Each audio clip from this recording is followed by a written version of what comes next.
you I haven't had the pleasure of meeting yet, my name is Taylor Lomax. I'm an associate programmer here at the festival, and I'm thrilled to be conducting this very special post-screening Q&A. One of the great pleasures of working in the film festival space is getting a ground floor look at the stories and storytellers that will define our industry and our culture for years and years to come.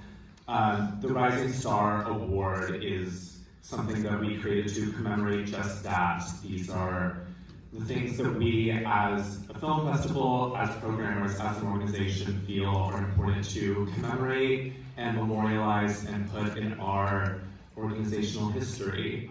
I can only imagine after seeing the film that it's not going to take much for me to convince you that Tonatiuh is beyond deserving of this with his incredible and virtuosic and just extraordinary performance. So with that said, would you please join me in welcoming back to the stage star of Kiss of the Spider-Woman and Nashville's inaugural Rising Star, Tonatiuh.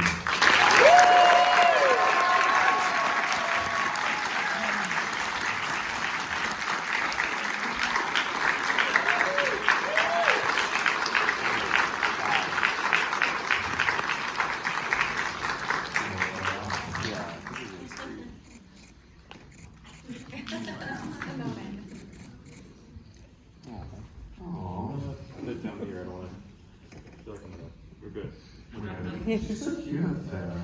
Okay, here we come for you. Amazing. Hi. I'm alive.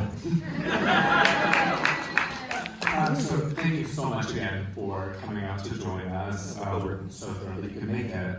I wanted to start a conversation by asking how you became involved with the project. And I know personally, like, this is not a show that I was particularly familiar with before seeing the film. So like, what was your relationship with this show prior to joining the film? Yeah, I read the play, and I knew the Belcourt film, but I didn't know that it was a musical. But my story coming out to the project, it was a self-tape, and I was like probably the last person to get it. I think I got my email request December 19th. So the industry by that point is already shut down. And I submitted it, and then by December 22nd, it was Don't Move. What's the schedule like? And January 2nd, 9 a.m., you're coming to New York. Then all of a sudden I'm doing a Tango and Bob Fosse number, and Oh my God. here we are. And that was December 23 and January 24, right? December 23, January 24. Mm-hmm. Amazing. And at that point, so Jennifer is the producer on the film, right? And so she was attached from the beginning. Did you talk about your experience working alongside her and kind of what that was like to be face to face with someone who is such a titan? Yeah, well, I think that when I first got the script, I was really excited about telling two different movies, right? We created a 1940s style musical, and then we also did a serious, naturalistic prison drama. And so getting to create those two different characters was a blast. But the idea of then dancing with one of the world's best entertainers, I was like, oh God, I have to level up. Well, we did a Broadway boot camp. We went straight into, as soon as I got the job, I think I had I created my plan. So I wanted to have a physical transformation. The last character that I played was in Carry On, the action film with Taron Egerton and Jason Bateman. And I had gained weight for that role. So I was punching in at about 190. And obviously, like, Molina is a prisoner during the dictatorship in Argentina. And I wanted to give them this thin silhouette so that they became genderless. So I ended up getting down to about 143 pounds in 40 to 50 days. So I lost about 40 pounds in that time period, while also training in Broadway boot camp and getting ready to meet and dance with Jennifer. So it was nuts. But there was a certain level of just like as soon as they call action. I remember the first time that we met, we did a table read and we were doing a visit. And in my mind, I'm just thinking, oh, we'll just read it and we'll talk about it and then we'll go along. Jennifer just starts full on belting. And in my mind, I was like, hold on, oh my gosh, no way. So we just walked in, and I remember crawling over the table, and us inches from kissing each other, and this is like the first day that we met. As Bill Pond is in between us, just like, yeah, that's it right there. Which ended up becoming our poster for the film. Yeah, I mean, it's remarkable here. It's so striking. Of course, it became the image for the film. One thing you bring up the physical transformation that I was really curious about. Melina, in the role, I mean, it being kind of a dual role, you embody a very wide spectrum of gender expression across the film. And can you talk about how you approached that, hitting all of these kind of different modes throughout the film, how you approached each of these differently, and what you kind of saw as the through line in that, and how did that ring true to you as a person as well as Melina, the character? Sure, of course. I mean, I think that I first looked at the timeline, right? And so we were shooting the musical aspect first.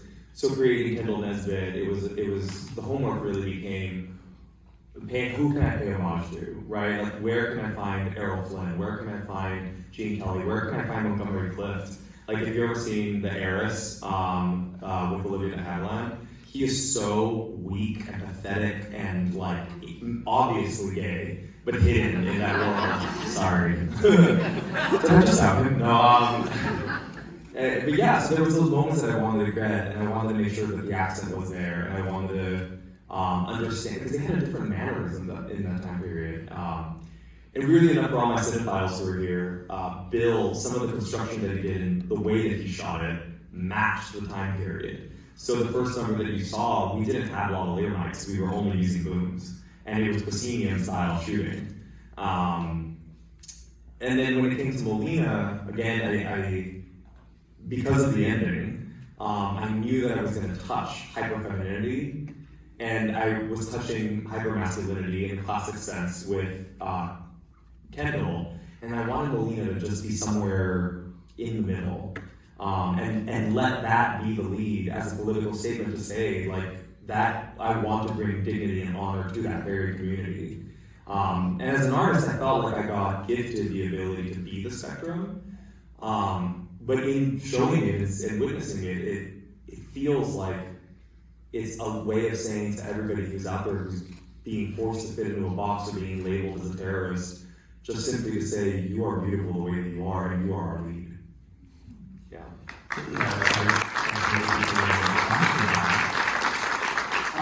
That's a great segue into one of the big moments for you in the film is, of course, the She's a Woman number. Could you talk about how, I imagine that was something that you and Bill worked like pretty intensely to create such a big moment out of. And there's so many, there's so many ways that that sort of number could venture into like caricature territory, potentially. And it's so subtle and nuanced, and that makes it so quietly powerful. Could you talk about how you kind of conceived that number and that scene? Well, it was tricky, right? Because it's such an iconic song. Right. And, with any musical theater, or piece of musical theater, it can be as big as it wants, or it can be as subdued as we want it to be. And Melina doesn't sing that song, Kendall does, right? And so then how do we ground it within the context of Kendall's story through the lens of Melina's imagination with their personalized longing? It's a little bit Victoria, right?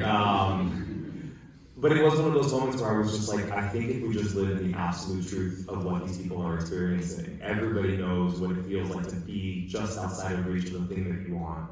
And it was a very technical number. I mean, Bill, if he could get away with one shot, he could get away with one shot. And I think we did it in a 2-shot trick because we couldn't bring the camera from the mirror into the bedroom. But it was well choreographed, like down to where the eye line would go, so the camera can capture Aurora in the mirror and my eyes meeting her. So it was a fun and challenging thing, but the juxtaposition cut between the prison and the musical, I think, is what really drives it home, because it recontextualizes it into Molina's perspective, not just Kendall's. Yeah, absolutely. And that, that through line of escapism is obviously so central to the film. I would love, could you kind of talk about how that resonates with your personal experience and like who are your, as a queer person, who are your Ingrids? You know, where have you found that in your own life? Yeah, for sure. Well, I think from my own personal perspective, even with my name, it's always been this fight to have people even attempt to say it, right? Like people constantly are asking me to change my entire identity, from my face to my body, my voice to my name, to make it palatable and easier for them. And they'll do it subconsciously or consciously, right? And with this role, I rediscovered so much of the things that I had lost in making myself palatable or sellable for Hollywood, if that makes sense. Which was reinforced, you know, I gained the way to drop my voice and I was able to play in an action film, right? But with this, I was able to just accept the totality of it all. Yeah, I completely lost the question. I lost the plot. The second half of the question was, who have been your personal Ingrids? Who were your foundational divas? I will say, okay, I have to say, I don't have like a person, like people that I'm necessarily obsessed with. I'm obsessed with stories, right? And like tropes or characters. So Dorothy Spornak is, you know, an icon in my mind, even though she's a fictional character. Karen Walker is like obviously that. Mama Rose and Gypsies, like obviously that. So I think like those big, larger than life women are a huge impact on me, and it tends to be some of my comedy as well.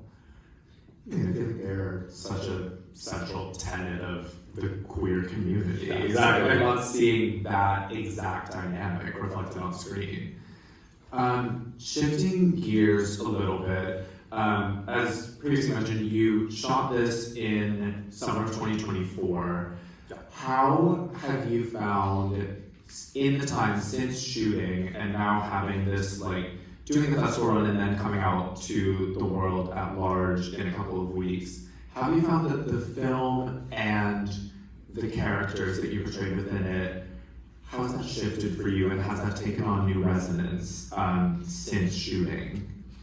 Well, I think, you know, shooting was kind of like a fever dream. You know, it was both exciting and also a lot of work. You couldn't tell, but we still are an independently financed film. And we shot 12 musical numbers in 20 days. Wow. So there was no margin of error. Like there was not a margin of error. If we messed up something, we lost something else in the film. And I think that was like the beauty of working with Diego and Jennifer, is that we were able to just go in and nail it and then move on. In the prison, for those of you who don't know, you know, how to, like what the background of shooting film is, we shot 6 to 11 pages a day. Wow.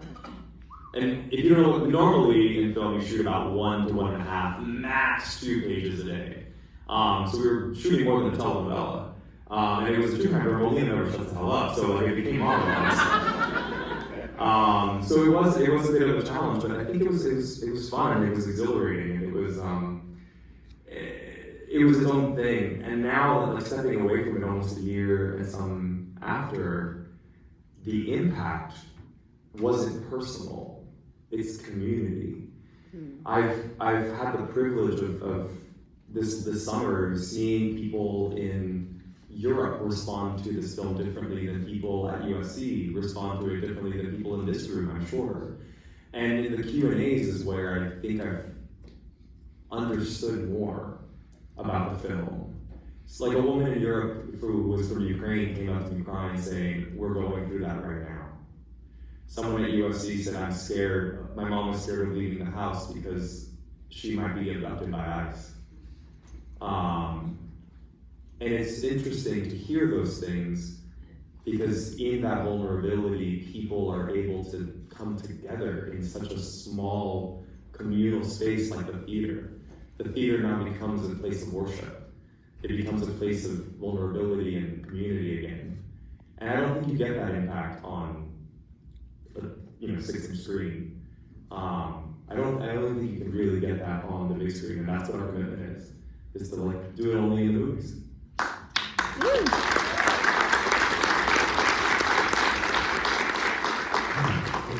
That's so well said. enunciating. Oh my God, no, you did great, honey. Yeah, I guess, and I don't know if this answer has changed for you, and it might change every day, but what, from your perspective, what do you hope that people take away from this film? Yeah, that's actually really easy. I hope that people get the same freedom that I did in expressing all three of those beautiful characters. I think we're in these meat sacks for such a short amount of time, and the amount of yeses and nos and do this and don't do that and you should be this and you should be that are A, arbitrary, but B, like, who dictates that, right? I found so much artistic freedom in being able to express the spectrum, and I want to encourage everyone else to do the same in their own life. Be who you want to be, and anyone who tells you otherwise is an idiot. I thought people might clap for that, but no.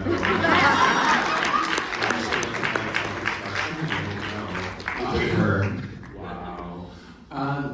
Also, I touched on Jennifer earlier, but I just wanted to ask about, your relationship with Diego. That's such a central component of the film, and I find, especially on my rewatch when I was building up my questions for this, I think it has an interesting kind of in conversation with the broader cultural moment that we're having about masculinity right now. How did you and Diego approach the nuances of that relationship, and how did you find that you were able to settle into that very specific chemistry that you had? So it's funny, Molina has the regressive thoughts in this. Right. Molina is arguably the most conservative out of the gay day is the really conservative. Absolutely. It's crazy. And it's funny because when that scene where we're in the bed arguing with each other, halfway through I looked at Diego and in between takes, I was like, are we alpha buddying Linda?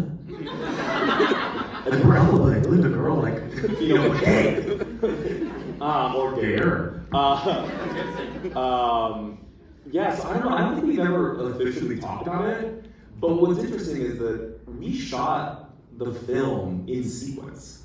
So the moment with the prison side, when Molina walks in through the doors of the prison cell and sees Valentin for the first time, that was the first time Diego and I had ever seen each other in character.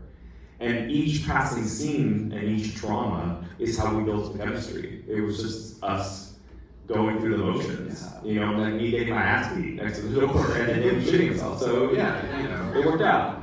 But that intimacy really started building through that, both as actors but as the characters. So that by the end, when I left the prison cell, it was saying goodbye to him.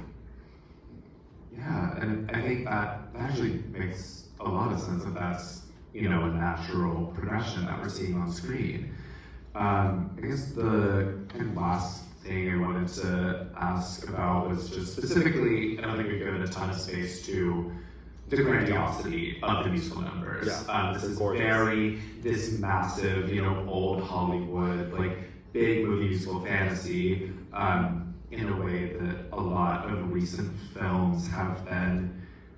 I don't know, I feel like a lot of them didn't have the balls to do this sort of big old, Belcourt is such a master at that sort of thing. What surprised you most about approaching these big production numbers? This is also your first musical role on screen. Well, and professional musical ever. I've always been a closeted musical lover. If you're ever driving in West Hollywood and you see me on Santa Monica Boulevard, I am belting in my car. But I never thought that I could do it. I never thought, there's singers and there's singers. And so I just felt a little intimidated by the musical girlies. So I don't know, when I got it, it was one of those moments where I was like, oh man, I really want to just dive in. But Bill's vision is so clear, and I am a cinephile. I love that. And so when I saw the Sid Charisse green dress, that iconic green on the backdrop of that iconic red room, I was like, Bill, I know exactly what you're doing with this. Down to the chinchilla fur, down to the every little moment was carved out. So that felt like I was a kid in a candy store. It really was just oh, we get to be a part of this legacy of musical theater cinema. And a gay guy directed it because the details are just they're just so right, especially that chinchilla fur. Where's the phone? Did you get that, Bill? It's just correct. Was there, I know you mentioned a couple of reference points earlier, was there anything that was like a syllabus that was given to you on set or anything that Bill was like, you have to watch this movie? Yeah, so how I work as an actor is like the second I get the script, I have all of my ideas, and I'm very Capricorn in this way. Like, I will come up with a lookbook, and this is how I think the hair is going to be, and this is what like I'm bringing to the table and saying, and what do you think, right? And Bill was the exact same way. He was like, all right, here are the visual references that I would love to make. It was just two people really geeking out over it. But I definitely asked him, I was like, name me all the films that you want to reference in this. And I want to just, like, I have a week before we have to go to New York. Let me just ram through them. Yeah, and then I guess last actual question, and then we can wrap because we have a closing party, which you guys should come to. You mentioned to me earlier that it was a mix between live vocals on set and pre-recording. Yeah. What was that experience like for you, and how did you find, like, was there a mode that you preferred, or like how did you feel that you had to approach each differently? Well, so, I really wish, if I could go backwards in time, I would have loved to have asked Bill to walk me through how shooting a musical actually works. Because every day I was like, today's the day. You know, today's the day when I have to start singing, or today's the day when we're doing like where you are today. That's right. Well, no, we had a schedule, but so there's the day where we're recording the shooting tracks, just so that everybody has a basic understanding of what we're gonna shoot and keep it syncopated. And if things change on the day, you can do that. But like half the gig is lip syncing, right? And the other half is like in the moment realness. You know, these are the scientific terms. And so it was like you play with it. But I don't know, it was just you have to come in fully prepared, and then you also have to throw it all away and be pleasantly surprised by everything. And Bill really created a safe, like I know I might be new to a lot of you, and I definitely am the most frosh in the film.